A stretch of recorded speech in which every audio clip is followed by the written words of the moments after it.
Assalamualaikum warahmatullahi wabarakatuh. Innal hamdalillahi nahmaduhu wa nasta'inuhu wa nastaghfiruh wa na'udzubillahi min syururi anfusina wa min sayyiati a'malina. May yahdihillahu fala mudilla lahu wa may yudlilhu fala hadiyalah.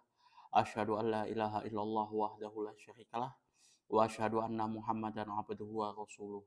Allahumma sholli ala sayidina Muhammad wa ala ali sayidina Muhammad kama sholaita ala sayidina Ibrahim wa ala ali sayidina Ibrahim wa barik ala sayidina Muhammad wa ala ali sayidina Muhammad kama barakta ala sayidina Ibrahim wa ala ali sayidina Ibrahim fil alamin innaka Hamidum Majid.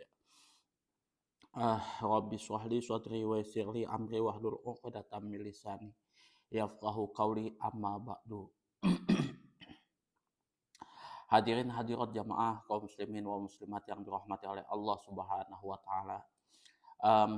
Kali ini kita akan membahas kewajiban-kewajiban yang mesti kita laksanakan pada saat melaksanakan haji ya.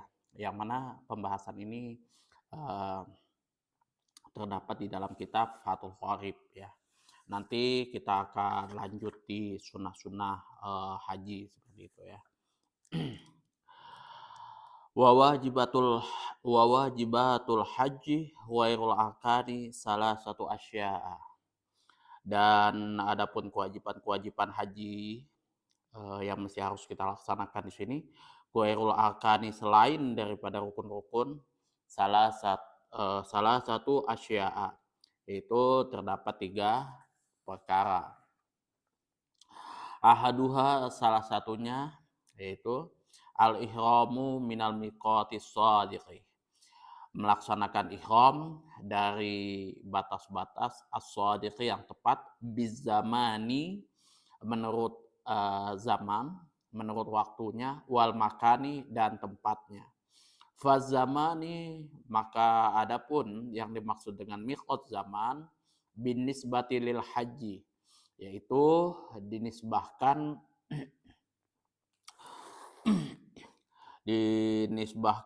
pada waktu musim haji. Syawalah wa dzulqa'dati wa ashru layalin min dzilhajjati, yaitu di bulan Syawal, Dzulqa'dah dan 10 malam dari bulan Zulhijjah. Wa amma binisbati lil umrati, dan sedangkan bila dinisbahkan pada musim umroh tersebut, fajami'us sanati waktun lil ihramihi, maka sepanjang tahun itulah waktunya untuk menunaikan umroh, menunaikan ihram. Wal miqatu makani, dan adapun miqat makan di sini, yang dimaksud mikot makan di sini lil haji pada musim haji fi haqqil muqimi bi Makkah, yaitu bagi orang yang bermukim di Mekah, nafsu makanan makian kana, baik itu untuk penduduk asli Mekah au afaqiyan atau yang mengembara.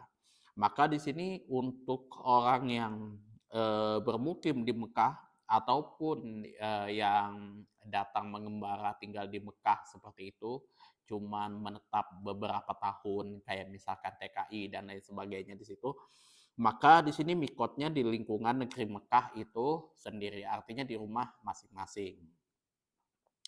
Wa amma ghairul mukimi, dan adapun bagi orang yang bukan mukim fi Makkah, di Mekah, famiqatul mutawajjihi minal madinati syarifati dzul khulaifati.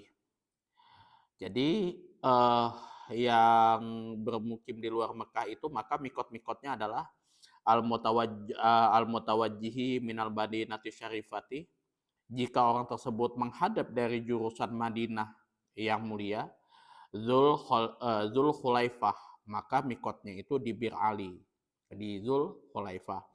Wal mutawajjihi minasyami wal misrah wal maghribi, Dan adapun bagi orang yang menghadap dari jurusan Syam, Mesir, dan Maghrib, al-Ju'fatu, maka mikotnya tersebut di Ju'fah. Wal mutawajjihu min tihamatil yamani yalam lambu. Dan jika orang tersebut menghadap dari jurusan Tihamah Yaman, maka di sini mikotnya adalah di Yalamlam. Wal mutawajjihu minan najdil Hijazi wa najdil Yamani Qarnun. Dan jika seseorang tersebut menghadap dari jurusan Najdil Hijaz dan Najdil Yaman, maka di sini mikotnya adalah di Bukit Qarn. Wal mutawajjihu minal masyriqi zatu irqin. Dan jika seseorang tersebut menghadap dari jurusan tanah masyrik, minal masyriqi dari tanah masyrik, zatu irqin, maka mikotnya tersebut di zatu irq, ya, tempat peperangan Rasulullah Shallallahu Alaihi Wasallam ini kalau nggak salah awal mula disyariatkannya sholat khauf, ya, pada perang Zatu Irq.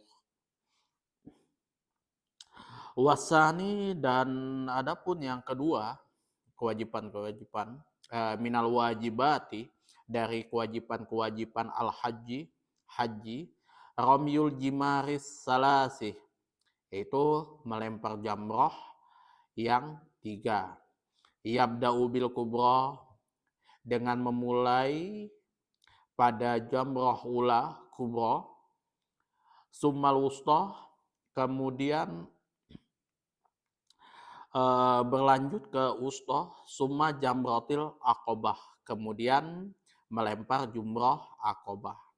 Itu ya. Jadi kalau melempar jumroh yang 3 itu dimulai dari jamroh ula atau kubro, kemudian wusta, kemudian jamrotil aqobah, ya. Jumroh aqobah.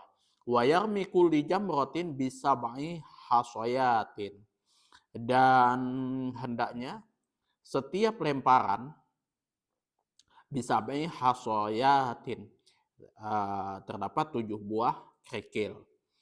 Wahidan ba'da wahidin, satu demi satu, ya. Jadi kita melempar jumroh itu masing-masing 7 buah kerikil, satu bersatu di tiap-tiap tadi. Mulai dari jumroh ula itu sebanyak 7 kali kita melempar jumroh satu demi satu.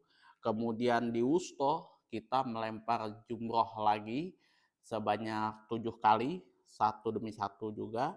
Kemudian di jumroh aqobah kita melempar lagi sebanyak 7 kali, satu demi satu juga. Falau roma hasotaini duf'atan wahidatan, jika seorang tersebut melempar 2 buah batu kerikil sekaligus dalam satu kali lemparan, husibat wahidatan, maka dihitung satu kali lemparan.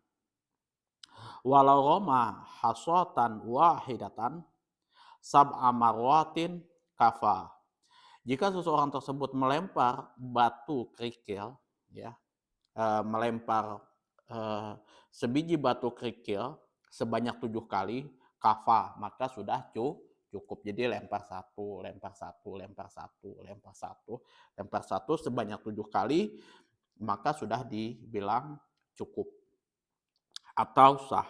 Wa yustaratu qaunul marmi, dan disyaratkan benda yang digunakan untuk melempar tersebut bihi, dengan sesuatu tersebut, dengan benda yang digunakan, hajaron, yaitu berupa batu, ya.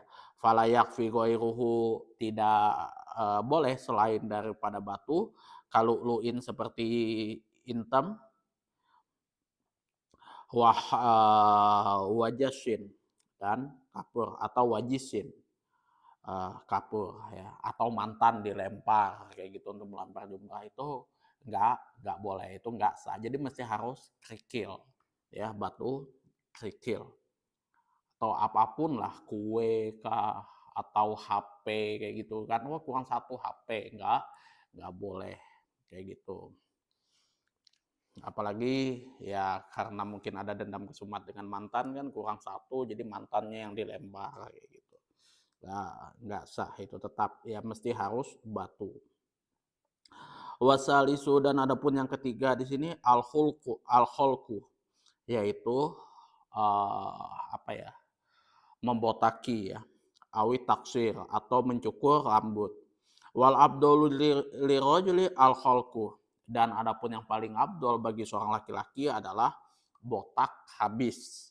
Walir mar'ati at taksir, dan untuk seorang wanita di sini yaitu yang paling abdolnya dicukur ya.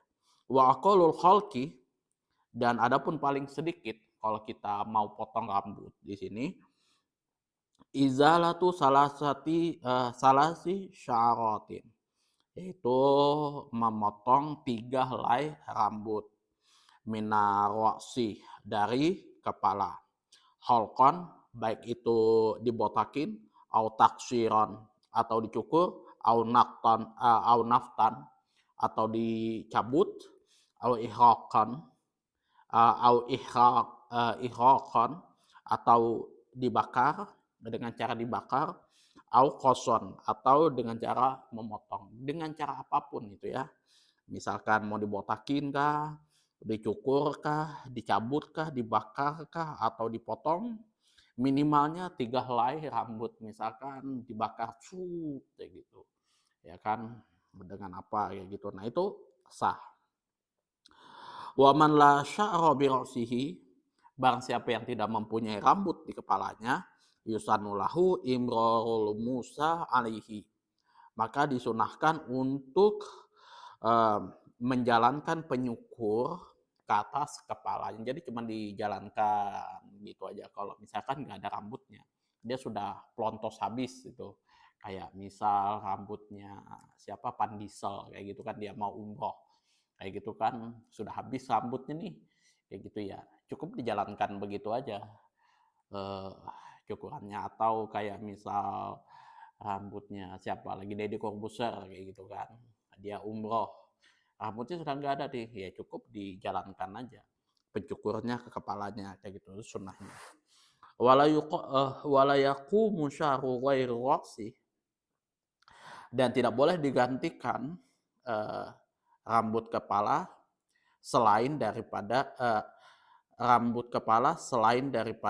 rambut kepala itu ya, minal lihiyati, misalkan seperti dari jenggot, wagoiriha, atau selain daripada jenggot, maqama syari roksi, yang mana dapat menggantikan posisi rambut yang ada di kepala. Jadi bulu apapun, rambut apapun tidak bisa menggantikan rambut kepala. Misalkan jenggot, kumis, atau bulu ketiak kayak gitu kan, dipotong 3 helai kayak gitu, menggantikan rambut kepala itu nggak boleh, mesti harus rambut kepala. Tuh ya, itu kewajiban-kewajiban yang harus kita tunaikan ya. Yang pertama itu kita ihram ya, ihramnya sesuai tempat dan sesuai dengan waktu dan tempatnya ya. Kalau misalkan kita berihram di bulan musim haji ya, di bulan Syawal, Zulqa'dah, dan 10 malam Zulhijjah, dari bulan Zulhijjah. Kalau misalkan waktu umroh itu semua tahun, sepanjang tahun itu sudah masuk dari waktu ihram. Kalau misalkan kita menisbahkan dengan miqat makan di sini, maka tergantung dari mana kita datang. Kalau misalkan dari jurusan misalkan Madinah, maka kita mengambil miqat di Dzulkhuwaifah. Kalau misalkan dari arah Syam, Mesir, dan Maghribi, kita mengambil miqatnya di Jufah. Kalau misalkan kita dari arah Tihamil Yaman itu di Yalamlam. Dulu Indonesia kalau nggak salah di Yalamlam itu ya. Kalau misalkan kita dari jurusan Najdil Hijaz atau Najdil Yaman itu di Qornun ya, Bukit Qorn. Kalau misalkan kita dari jurusan misalkan Tanah Masyrik itu di Zatu Yarqin ya. Itu. Kemudian yang kedua kita melempar jumroh ya, melempar jumroh yang pertama itu jumratul ula itu 7 kali, kemudian jumratul wusta itu 7 kali, kemudian jumratul aqobah di 7 kali. Jadi setiap kali kita melempar jumroh di 3 tempat tersebut mesti 7 kali 7 kali. Kalau misalkan kita melempar 2 batu sekaligus, ya, maka hitungannya tetap dihitung satu. Itu ya, tetap dihitung satu apalagi 3. Ya, mesti kita harus misalkan kita posisikan siapkan 9 batu kayak gitu kan, 9 batu ya istilahnya stok lah kalau misalkan ada yang miss dan lain sebagainya kayak gitu kan. Dan mesti harus menggunakan batu, tidak boleh yang lain daripada batu, misalkan roti, HP, atau apapun itu. Ya sekali lagi apalagi mantan kayak gitu kan dilempar kayak gitu ya, nggak boleh. Kemudian yang ketiga itu mencukur, membotaki atau mencukur rambut. Paling abdolnya laki-laki itu botak, potong habis. Kalau paling abdolnya untuk wanita itu dicukur ya. Paling minimal 3 helai rambut. Mau itu dicukur, dibotakin, dicukur, dicabut, dibakar atau dipotong itu nggak ada masalah. Yang penting 3 helai rambut itu minimalnya ya. Dan tidak boleh kalau misalkan kita mencukur kepala itu diganti dengan cukur kumis, jenggot, ketiak dan lain sebagainya, itu tidak boleh. Posisi rambut di kepala itu tidak bisa digantikan dengan posisi rambut yang lain. Itu saja yang dapat saya sampaikan di dalam kitab Fathul Qorib ya. Mudah-mudahan ini bisa bermanfaat buat teman-teman semuanya. Mungkin ya ini bisa memberikan manfaat bagi teman-teman. Silahkan di-share ke keluarga-keluarga yang lain. Silahkan kalau misalkan yang baru nongkrong, yang baru nimbrung, itu tekan subscribe, like, dan silahkan berkomen ya, apapun itu. Dan saya juga mohon maaf kalau misalkan di konten ini, baik konten video ini atau video-video sebelumnya itu tidak sesuai dengan ekspektasi teman-teman. Mungkin istilahnya gaya bicara saya masih belibet kayak gitu ya, saya minta maaf. Kemudian apabila apalagi ada kata-kata saya yang salah, mungkin menyinggung hati teman-teman dan tidak layak untuk diperdengarkan di konten ini, ya sebagaimana biasa juga saya meminta maaf. Apabila ada saran, mungkin kritikan, masukan, dan juga pertanyaan, silahkan teman-teman sebagaimana biasa diatur di kolom komentar. Akhirul kalam, wabillahi taufiq wal hidayah, assalamualaikum warahmatullahi wabarakatuh.